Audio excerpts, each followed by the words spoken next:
السلام علیکم ناظرین، welcome to my YouTube channel. Drama ماہری کی آنے والی قسمیں آپ دیکھیں گے۔ اس سے پہلے اگر آپ نے میرے چینل کو سبسکرائب نہیں کیا تو کر دیں۔ ڈرامہ ماہری میں فاخر کو اپنے بابا کی وفات کے بعد اپنی غلطیوں کا احساس ہو چکا ہے۔ فراز اور حبیب کے درمیان کاروبار کو لے کر جھگڑے شروع ہو گئے ہیں۔ ظہیر کی بیوی ان سب کو کہہ دیتی ہے کہ اس کاروبار میں صرف فاخر کا حصہ ہے۔ کاروبار میرے شوہر کا تھا تو ان کا بیٹا ان کے کاروبار کو سنبھالے گا۔ اس بات پر فراز اور حبیب بہت زیادہ پریشان ہو جاتے ہیں۔ فہمی کو سائقہ کا اتنے دنوں سے گھر میں رہنا ہضم نہیں ہو رہا۔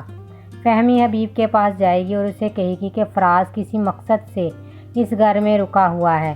ان دونوں میاں بیوی کی کوئی پلاننگ ہے، اس لیے فراز فاخر کو اپنی باتوں میں ضرور لائے گا۔ حبیب تمہیں فاخر کو پیار سے سمجھانا ہوگا، وہ تمہاری بات مان جائے گا۔ حبیب کہتا ہے کہ فاخر نے تو کبھی ظہیر بھائی صاحب کی بات نہیں سنی، وہ میری کہاں مانے گا۔ اس پر فہمی کہتی ہے کہ فاخر تمہارا داماد ہے، تم اس پہ اپنا حق جتاؤ۔ فہمی حبیب کو کہتی ہے کہ اب سائقہ کو گھر سے جانے کا آپ کہہ دیں، کیونکہ اب آپ اس گھر کے بڑے ہیں اور سارے فیصلوں کا حق اب صرف آپ کو ہے۔ حبیب کہتا ہے کہ فہمی تم بات تو ٹھیک کر رہی ہو، ویسے بھی سائقہ پیسوں کی خاطر ابھی تک رکی ہوئی تھی جو ظہیر بھائی صاحب نے اسے دینے کا وعدہ کیا تھا۔ ظہیر بھائی تو اب رہے نہیں، اس لیے سائقہ اور فراز کو بھی اپنے گھر چلے جانا چاہیے۔ دوستو، ڈرامے میں ٹوسٹ تو تب آئے گا جب حبیب سائقہ کو کہے گا کہ اب تم دونوں کو اپنے گھر چلے جانا چاہیے، کیونکہ اس گھر میں سے تمہیں کچھ بھی نہیں ملنے والا۔ یہ بات سن کر سائقہ کہے گی کہ اب میں اس گھر کو بکوا کر اپنا حصہ اس گھر سے لے کر ہی جاؤں گی۔ اس سے نیکسٹ آپ یہ بھی دیکھیں گے کہ فاخر اینی کو کہتا ہے کہ گھر میں سب لوگ اتنا شور کیوں مچا رہے ہیں اور کس بات کا جھگڑا ہو رہا ہے۔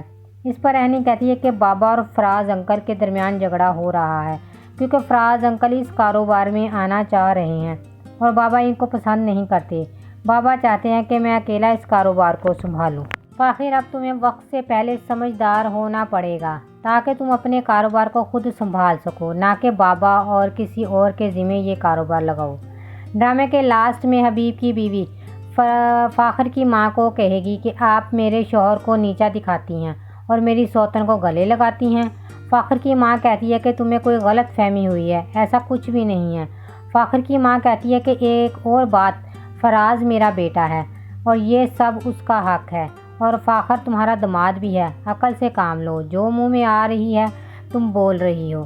ویورز، کیا فاخر یہ سب کچھ سنبھال سکے گا؟